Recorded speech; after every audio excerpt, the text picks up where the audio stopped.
Bagi sebagian besar masyarakat Kejawen, sosok Presiden pertama Republik Indonesia, Insinyur Soekarno, dikenal sebagai sosok pemimpin yang mempunyai kewibawaan dan kesaktian yang tinggi. Banyak orang yang percaya jikalau Soekarno yakni bukan menyerupai halnya insan biasa. Ia bahkan diyakini masih tetap hidup sampai kini dan akan mengambil kembali negeri yang dititipkannya kepada Soeharto. Kewibawaan dan kesaktian Soekarno memang sudah terbukti dalam banyak hal. Semua bangsa di dunia mengenal putra sang fajar sebagai pemimpin yang begitu karismatik dengan pakaian khasnya, tongkat komando, peci hitam, kacamata, dan cincin watu merah delima yang selalu dikenakannya. Dia telah menjadi pelopor bagi kemerdekaan banyak bangsa di seantero Asia Afrika. Bukan itu saja, sang proklamator juga amat dicintai oleh rakyatnya, bahkan sampai hari ini. Sejalan dengan kewibawaannya, kesaktian Soekarno juga nampaknya tak perlu diperdebatkan lagi. Beliau terbukti telah lolos dari banyak percobaan pembunuhan yang dilancarkan Belanda dan Jepang. Sedikitnya 23 kali percobaan pembunuhan yang ditujukan padanya, tak satu pun yang berhasil menciptakan ia berpulang nama. Dalam satu kisah bahkan disebutkan bahwa suatu ketika tentara Jepang telah berhasil menembakkan 3 timah panas sempurna di kepalanya dan menciptakan Soekarno tak bernyawa. Para tentara itu kemudian mengubur mayat Soekarno di tengah kebun karet dan pulang ke markasnya dengan penuh bahagia. Jepang merayakan keberhasilan itu, namun sesudah seminggu Soekarno diketahui telah berada di Uni Soviet dan tengah melaksanakan lobi-lobi politik dengan banyak pemimpin dunia. Kesaktian dan kewibawaan Soekarno memang sampai kini masih menjadi misteri. Saat dia ditanya, dia hanya mengaku bahwa apa yang dimilikinya itu semuanya yakni karunia Allah.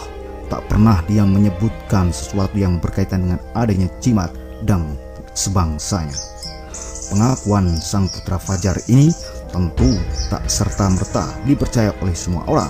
Menyadari begitu karismatiknya dan betapa saktinya beliau, tak sedikit orang yang kemudian menghubung-hubungkan semuanya itu dengan apa yang biasa dia kenakan, termasuk diantaranya pakaian khasnya, tongkat komando, peci hitam, kacamata, dan cincin watu merah delima yang selalu dikenakannya.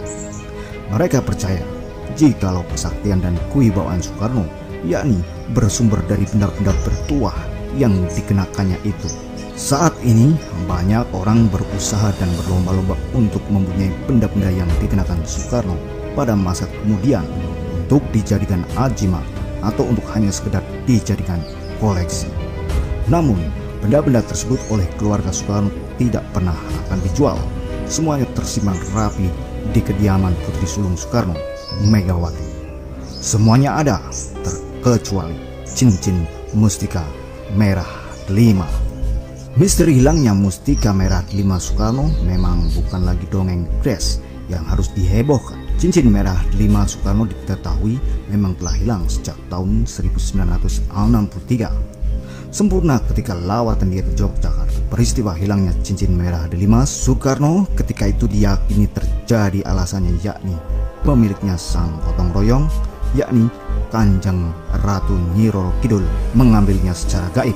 Seperti diketahui bahwa masyarakat Kejawen percaya jikalau Nyi Roro Kidul dan Soekarno yakni 2 dari 4 bersaudara. Nyi Roro Kidul meminjamkan cincin itu kepada Soekarno supaya Soekarno dapat menjadi raja di kerajaan insan Indonesia. Selama cincin itu tak di tangan sang Ratu Pantai Selatan, kerajaan mistik maritim Kidul diketahui banyak digempur oleh kerajaan-kerajaan gaib di sekitarnya. Oleh alasannya yakni itu, dengan sangat terpaksa Nyi Roro Kidul mengambil mustika tersebut dari jemari Soekarno, meskipun ia tahu jikalau kiprah adiknya dalam memimpin kerajaan insan belum usai. Semenjak pengambilan cincin merah delima itu, Soekarno secara berangsur-angsur hilang kesaktiannya. Beliau pada kesannya dengan gampang dijatuhkan oleh lawan politik Soeharto dengan kebijaksanaan Anies yang amat struktur dan sistematis.